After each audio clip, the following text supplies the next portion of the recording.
ഹൃദയം നുറുങ്ങുന്ന വേദനയോടെ തൃഷ്ണമോൾക്ക് നാടിന്റെ അന്ത്യാഞ്ജലി. കരൾമാറ്റ ശസ്ത്രക്രിയയ്ക്ക് ശേഷം തുടർ ചികിത്സയിലായിരുന്ന മലപ്പുറം തിരുവാലിയിൽ 8ാം ക്ലാസ് വിദ്യാർത്ഥിനി തൃഷ്ണ ഇന്നലെ വൈകിട്ടാണ് വിട പറഞ്ഞത്. 24 വാർത്തയിലൂടെ സഹായം ലഭിച്ചതിനെ തുടർന്നാണ് കരൾമാറ്റ ശസ്ത്രക്രിയ നടന്നത്. അമ്മ മിനി കരൾ പകുത്തു നൽകിയിട്ടും തൃഷ്ണ ജീവിതത്തിലേക്ക് മടങ്ങി വന്നില്ല.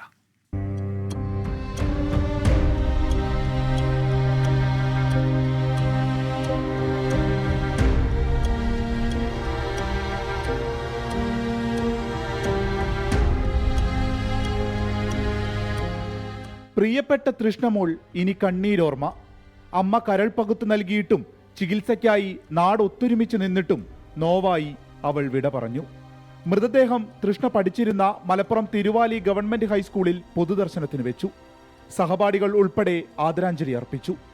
അമ്മ മിനിയെയും അച്ഛൻ വിപിനെയും എങ്ങനെ സമാധാനിപ്പിക്കണമെന്നറിയാതെ ഏവരും വിങ്ങി.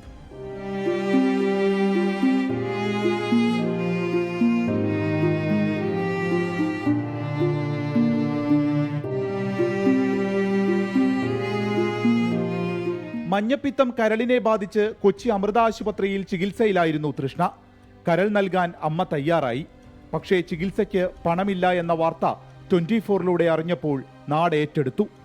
ചികിത്സാ സഹായ സമിതി ഒറ്റ ദിവസം കൊണ്ട് 45 ലക്ഷത്തോളം രൂപ സമാഹരിച്ചു നൽകി. ശസ്ത്രക്രിയ നടന്നുവെങ്കിലും തുടർ ചികിത്സയ്ക്കിടെ രക്തത്തിൽ അമോണിയയുടെ തോത് കൂടി മസ്തിഷ്കത്തെ ബാധിക്കുകയായിരുന്നു. എല്ലാ ശ്രമങ്ങളും വിഫലമാക്കി ബ്രെയിൻ ഡെത്ത് സംഭവിച്ചു.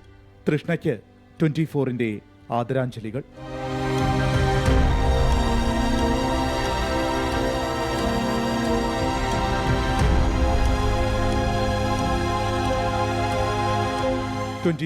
മലപ്പുറം.